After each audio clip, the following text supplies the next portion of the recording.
Joining me now is Yusuf Alabarda. He's a military analyst and former NATO officer. Welcome again to the programme. So this summit in The Hague comes at a time when I think it's fair to say that NATO European countries would perhaps prefer to be talking about Ukraine and Russia and the threat there. Instead, the alliance is being forced to unpack the consequences and the result of the conflict between Iran and Israel, something NATO appears to have almost been a bystander in, judging by how long Donald Trump spoke about it with other NATO alliance members watching on. Does the alliance have any agency whatsoever when it comes to the Middle East?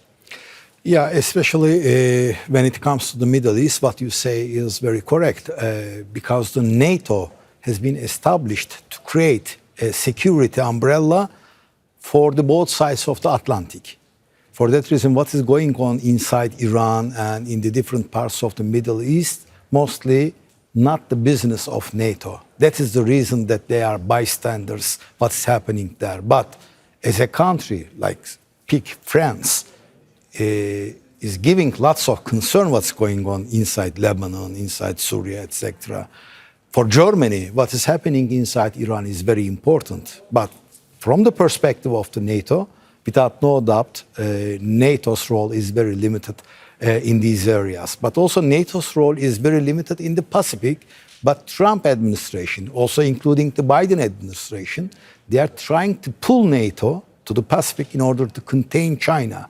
For that reason, NATO's role should be rewritten again, because the DNA of the war is changing rapidly. The threats are coming from elsewhere. For that reason, should NATO be focused only to the both sides of the Atlantic Ocean, or they should cover all kind of new threats from all over the corner of the world? Of course, the North Atlantic Alliance was formed as an answer to the Warsaw Pact during the Cold War. You're saying that the threats have widened, they have expanded. Talking about the founding principle of Article 5 of the NATO alliance, that an attack on one is an attack on all. I wonder if you can clarify for us, if a US base in the Middle East is attacked, does that now involve NATO? I don't think so, because a US base in a Middle East country is not considered as the US soil, because Turkey was attacked inside Syria by the Russian and Syrian airplanes, and 37 soldiers of the Turkish armed forces has been killed by the Russia, but NATO didn't work there. For that reason, if Russia or another party attacks to the US bases, which is not inside the homeland of the United States, probably it will not be considered. So to clarify, it has to be in a given homeland to activate Article 5. That is the reason for the first time in the history of NATO, the Article 5 put into effect, which was September 11, because it was inside the United States and terrorist attack to United States. And United States said that I am under attack, so the Article 5 put into effect the first time in the NATO history. But if that attack has happened somewhere else in the Pacific Ocean, probably it would be considered different. I want to talk about the dynamic between the European NATO heads of state and Donald Trump. Donald Trump compared Israel and Iran to, quote, two kids in a schoolyard fighting. They fight like hell, he said. You can't stop them. Let them fight for about 2-3 minutes, then it's easier to stop them, he said. Mark Rutte, the Secretary General of NATO, then responded, then Daddy has to sometimes use strong language. There seems to be little doubt on who is the junior partner in this relationship between the Americans and European NATO allies. This is true not for this time, but for all the history of NATO. United States is the founder of NATO and the father of that project. For that reason, sometimes such kind of languages can be used, such as the Rutte. Do you think Jens Stoltenberg would have used that language, the previous chief? No, but... Anders Fogh Rasmussen? Not for the language, but the reality is like that. What the United States desires in NATO, it has already happened.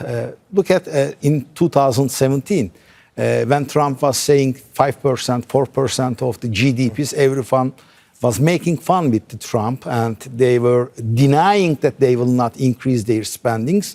Other than Spain now, everyone accepted Trump's offer. Yeah, talking about that spending pledge, just to remind our viewers, the big achievement of the summit, of course, is this pledge to spend 5% of GDP by 2035 on military spending, of course. Donald Trump is being praised by Mark Rutte for his leadership in putting pressure on European partners. But some, of course, in Europe don't call that leadership. They call it bullying, including Spain. Yeah, there are many different countries like that because what Spain perceives as a threat is completely different what Poland perceives threat from Russia. That is the reason Spain doesn't want to spend for the defense issues more than 2%. But Trump is putting hard, otherwise labeling free rider.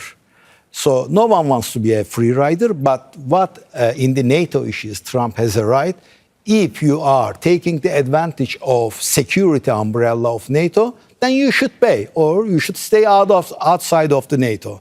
Not maybe 5% immediately. I don't think that the countries will try to spend 5% of their GDPs for defense purposes right now. It will take for many years, something like maybe 5 or 10 years. Although Trump says immediately, especially the Mediterranean countries who has budget deficits will not be able to pay 5% of their GDPs for the defense purposes. But in anyhow, they will increase their defense spendings if they want an umbrella.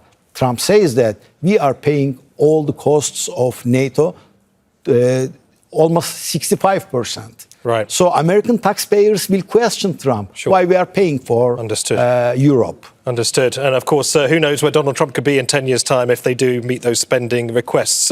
Yusuf Alabarda, many thanks for joining us. Thank you. Don't miss out. Get the full picture. Subscribe to Al Jazeera for reliable news and expert insights.